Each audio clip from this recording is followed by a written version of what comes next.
Le pain rassis. Allez, ne gaspillez plus jamais votre pain rassis. On va réaliser une délicieuse recette. On va commencer la recette en coupant du pain en tranches. Alors pour cette recette, moi j'utilise du pain français bien sûr. Cette recette elle est parfaite pour conserver le pain. Et on aurait probablement jeté d'ailleurs. Et ici on ne veut pas gaspiller donc je vous donne la petite astuce. Allez, c'est une recette qui est parfaite et je vous le redis, ne jetez pas de nourriture. Une fois qu'on a terminé cette étape, on va pouvoir mettre les morceaux de côté. Ensuite, je vais prendre un bol et je vais pouvoir rajouter 2 œufs. Je vais également pouvoir rajouter 100 ml de lait concentré. Et je vais aussi rajouter 100 ml de lait. Voilà, donc on va bien mélanger le tout jusqu'à ce qu'on obtienne un mélange qui est bien liquide et bien homogène. Moi j'adore préparer cette recette pour le petit déjeuner, vous allez voir c'est délicieux. Allez, ici on mélange bien soigneusement. Ensuite, on va servir cette recette à nos amis pour le café de l'après-midi et ils vont être comme des fous. Et les enfants vont également vous remercier d'avoir réalisé cette recette. Une fois que ça c'est terminé, on va pouvoir réserver et mettre de côté. L'étape suivante ici, ça consiste à ajouter les tranches au liquide. Et ensuite, on va les mettre dans une assiette. On va pouvoir bien répéter l'opération avec toutes nos tranches de pain. C'est un processus qui est super rapide et ensuite on va les réserver et les mettre de côté. Ensuite, on va pouvoir prendre une poêle avec de l'huile chaude et on va rajouter nos morceaux de pain. On n'a plus qu'à les ajouter avec précaution pour ne pas se brûler.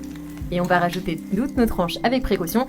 Et il ne reste plus qu'à bien faire dorer, à bien faire frire d'un côté. Et ensuite, on le retourne et on fait frire de l'autre côté. Voilà, vous allez voir, ça cuit très rapidement. Vous n'avez plus qu'à retourner avec précaution et laisser les petits pains frire à nouveau de l'autre côté. Comme vous voyez, c'est très rapide. Vraiment, c'est un processus de seulement quelques minutes.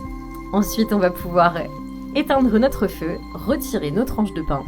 On va pouvoir les servir sur une jolie assiette et les mettre de côté.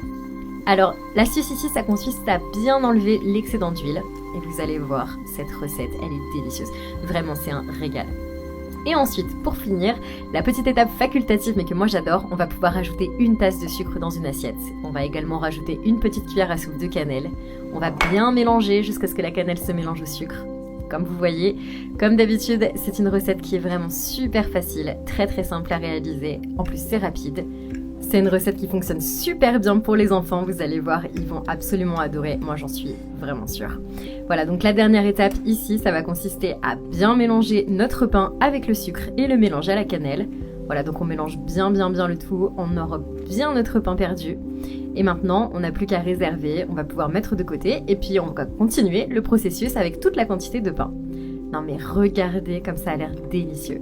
Voilà, super. Donc ça, c'est le résultat final de notre recette. Je vous garantis que le goût va vous surprendre. Je vous laisse tester, me dire dans les commentaires ce que vous en avez pensé et je vous souhaite un très bon appétit.